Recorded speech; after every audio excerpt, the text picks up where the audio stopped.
Hi everyone, welcome to my channel. फरवरी का महीना आ गया है और इस महीने में गार्डन लवर्स को अपने गार्डन पर ढेरों काम करने पड़ते हैं। सबसे पहले तो प्लांट्स की प्रूनिंग करनी पड़ती है, उनके लिए सॉइल मिक्स तैयार करो, उनकी रिपोर्टिंग करो, वगैरह वगैरह ढेरों। और हाँ, इसी महीने पॉट्स की पेंटिंग भी करनी होगी ताकि वो धूप में हमेशा समर में खिले खिले से रहें। पॉट भी खिलना चाहिए और प्लांट्स तो खिले हुए हो तो बहुत अच्छा लगता है। वैसे भी कुछ दिनों बाद बसंत ऋतु आने वाला है। बसंत ऋतु तो प्लांट्स के लिए क्या, पूरे नेचर के लिए एक वरदान होता है। जंगल हो, गार्डन हो और या फिर हमारे पार्क हो, सभी जगह पौधे बिल्कुल हरे भरे हो जाते हैं। ऐसा लगता है जैसे कि पौधों ने पुराने वस्त्र उतारकर नए वस्त्र धारण कर लिए। तो इससे पहले जब हम प्लांट्स की प्रूनिंग करेंगे, उनके सूखे पत्ते हट जाएंगे, तभी तो उसमें नए कोपल आएंगे, नई कलियां आएंगी, नए पत्ते आएंगे और ऐसा लगेगा जैसे कि प्लांट्स ने नए वस्त्र धारण कर लिए और ये उनकी पूरे 1 साल तक बनी रहेगी। इसी वक्त पूरे अगर प्लांट्स में हमने पूरी केयरिंग कर ली और सब कुछ, तो कई ऐसे प्लांट्स हैं जो कि इस वक्त अगर हमने उसकी रिपोर्टिंग कर दी और उनको जितनी फर्टिलाइजर चाहिए वो डाल दी, तो फिर पूरे साल हम निश्चिंत हो सकते हैं। फिर हमें कुछ केयरिंग नहीं करना पड़ता है। कुछ एक प्लांट्स ऐसे होते हैं, सभी प्लांट्स नहीं होते हैं, फिर 6 महीने बाद उनकी केयरिंग करनी पड़ेगी, लेकिन कुछ ऐसे प्लांट्स होते हैं। तो फरवरी के महीने में जो भी प्लांट्स पर करना है सब कुछ वो कर लें और साथ ही साथ बसंत ऋतु के लिए अपने प्लांट्स को बिल्कुल तैयार कर लें। तो आज मैं अडेनियम की पहले प्रूनिंग करूंगी, क्योंकि अडेनियम, देखिए हमारे अडेनियम जो है ये काफ़ी पीले पड़ गए हैं और ये समर फ्रेंडली प्लांट है। तो फटाफट मुझे इसकी प्रूनिंग करके इसकी रिपोर्टिंग करनी है और सॉइल मिक्स भी तैयार करना है। तो सबसे पहले तो मैं इसकी प्रूनिंग कर लूँगी और कुछ एक प्लांट्स को तो मैंने पहले से कर भी लिया है, क्योंकि बहुत सारे काम होते हैं प्लांट्स पर।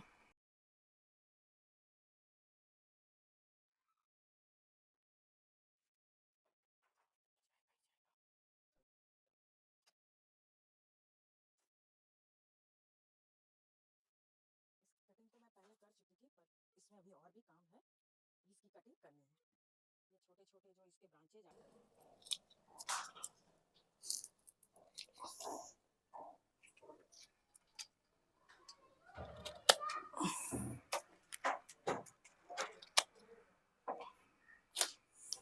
इसकी कटिंग तो मैं पहले कर चुकी थी, पर इसमें अभी और भी काम है, इसकी कटिंग करनी है। ये छोटे छोटे जो इसके ब्रांचेज आ गए हैं, इनकी भी कटिंग कर दें ताकि इनमें से नए लीव्स आने लगे। ये देखिए, ये बिल्कुल अब क्लीन हो गया है। इसी तरह से मैं दूसरे प्लांट की भी अब इसकी रूट की प्रूनिंग कर देती हूँ। एक्स्ट्रा रूट की प्रूनिंग कर दें ताकि इसकी जो प्लांट की सारी एनर्जी जो है वो प्लांट में ही रहे। अगर रूट बहुत ज़्यादा फैल जाता है, इसकी प्रूनिंग नहीं करेंगे, तो ये सारा प्लांट की एनर्जी जो है वो अपने आप में कंज्यूम कर लेता है। कई बार रूट में फंगस भी लग जाता है, तो उस फंगस को हटाकर आप उसकी अच्छी से क्लीनिंग कर दीजिए। कोई फंगिसाइड्स है तो लगा दीजिए।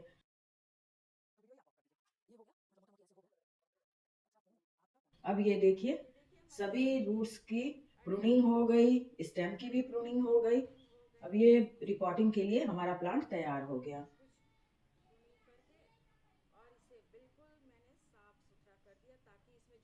मैंने बहुत पहले ही अडेनियम के रूट को पेंट कर दिया था, ये देखने में बहुत अच्छा लगता है।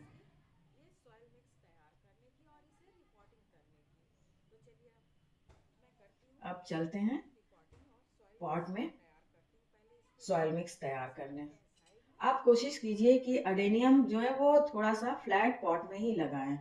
इस तरह के पॉट में ही अडेनियम ज़्यादा अच्छा रहता है और इसके जो कोडेक्स हैं वो इसकी खूबसूरती है, और वो बिल्कुल ऊपर तक होता है तो दिखाई देता है, जिससे कि अडेनियम प्लांट बहुत अच्छा लगता है।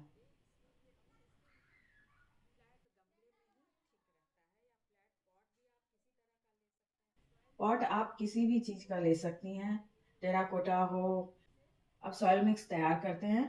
ये हमारा नीचे गार्डन सॉइल है, इसमें थोड़ी रेत भी मिली हुई है और गोबर का खाद भी मिला हुआ है। ये है wood ash. Wood ash plant के लिए बहुत अच्छा होता है।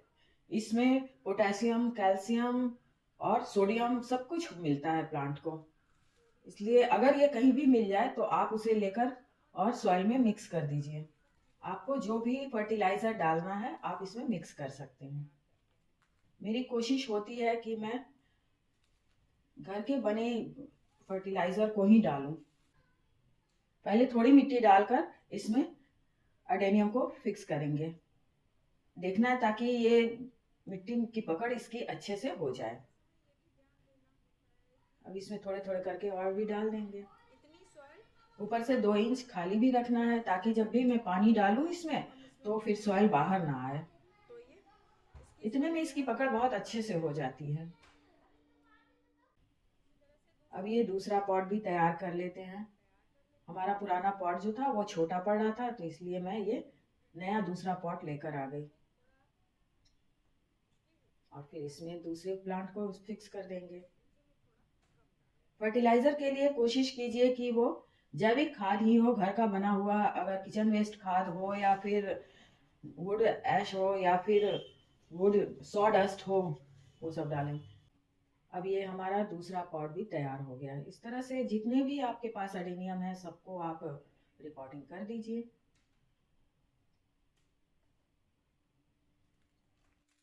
ये बहुत दिनों से हमारे पास एक स्नो वाइट एग्नोलिमा भी पड़ा हुआ था। आज मैं इसकी भी रिपोर्टिंग कर देती हूँ। मैं नर्सरी से लेकर आई थी और ये पड़ा हुआ था।